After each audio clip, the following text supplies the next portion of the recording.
I mean, we really have to have the conversations, because if we don't, then uh, children and young people are left to try to figure it out for themselves.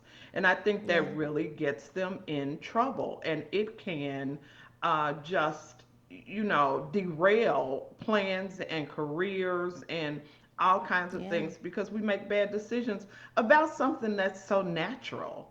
And it's part of life. It's like breathing, it's like eating, it's like everything else. And we don't talk about it as though it was some nasty thing, but God created it. And so it is part of who we are as human beings. So that's why I thought it was important. Okay, so have you always felt like it was important, or as you were in your practice, did you recognize that like there's some resistance here, and so maybe I need to just like take the lid off the can, and just see what I can do to help people become more comfortable with it?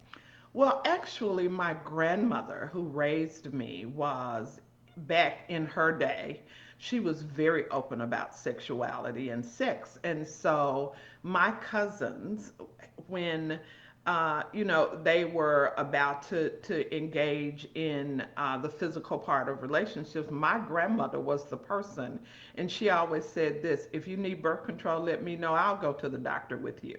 So that's when birth control first started becoming available. So she felt, because her first relationship was one that she had no power in, that she was really open with all of us, with my cousins, with myself, about the relationship. So actually, when I made the decision that I wanted to become sexually active, it was my grandmother that I talked to. And she was the Wow. one that went to the doctor with me so that we could get clear understanding on what was to happen. Now, I know she was a pioneer, in that Yeah, area, but yeah. she did. And so that opened the door for me to have some openness. And as I started to practice medicine, I thought there are so many things that we just don't discuss, and this is so important.